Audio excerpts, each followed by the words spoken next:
Welcome back, travelers. Today we're talking about Chapter 8 of War of the Spark, Gideon Jura's point of view. Gideon is a hero. Beyond a shadow of a doubt, anyone that sees Gideon, they know he's a hero, they know he's a good guy, they know that he fights for the protection of those who can't fight for themselves. His entire ability is the fact that he is indestructible. Nothing can kill him.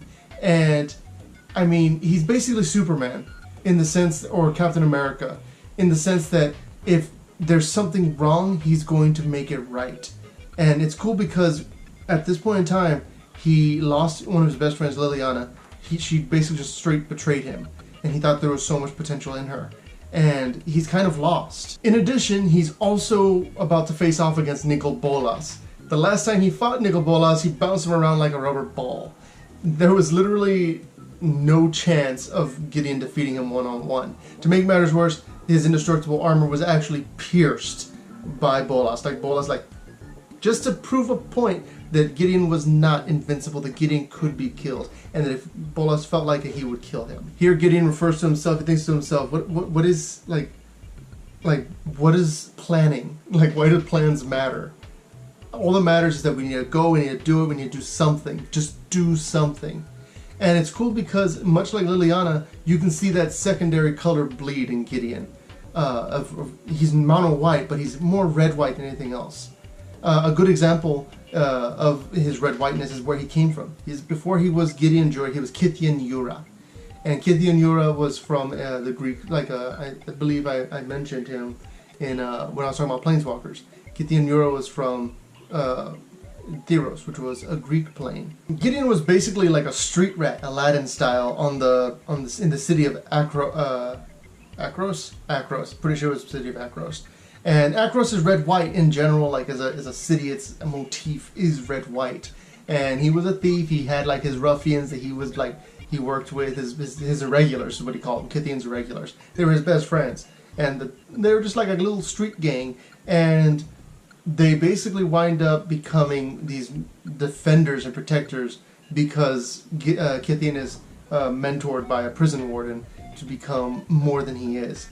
And so Gideon, he meets Heliod. Heliod tells him, Heliod is like the Zeus of this world, but he's a sun god of the Theros world, and he goes, "Hey, Gideon, you want to become my champion?" And Gideon's like, "Of course I want to be your champion because you're super cool and your beard is epic and made of stars." And so Heliod makes him his champion. Gideon goes around and starts doing all sorts of fun stuff, and then Erebos, who's basically Hades, the god of the dead, is basically something that Gideon hates, and Gideon goes over, he's like, "I'm going to defeat you!" And so Gideon throws a spear, and he's like, "Yeah, I got him!" And then Erebos, of course, he just takes out a whip, smacks the spear back, and kills literally everyone around Gideon. All of his friends instantaneously murdered by Gideon's weapon.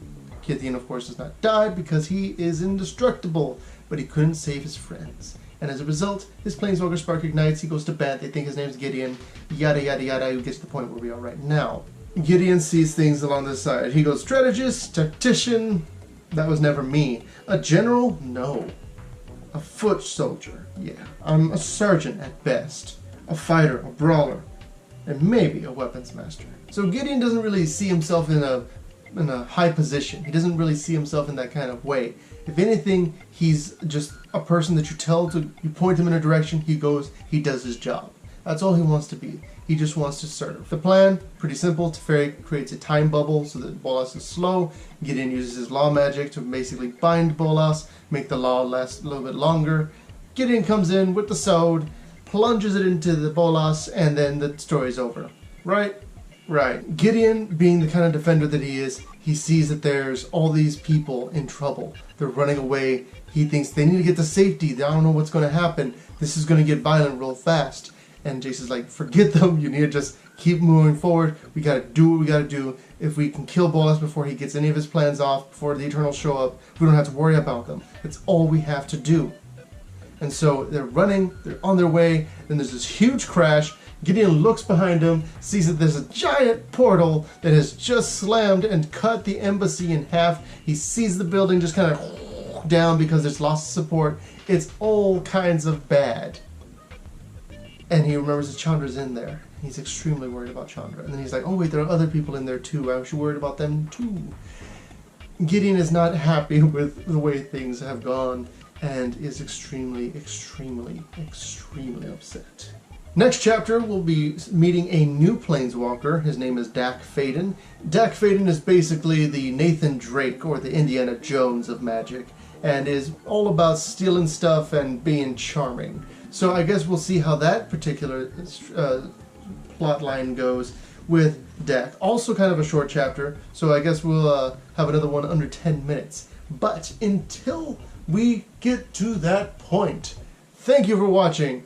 Please comment if you haven't already. I don't know what you're going to comment something like, I don't know, what's your favorite color? And please leave a like. Thank you for watching. See you guys again in the next video. Until then, travel well.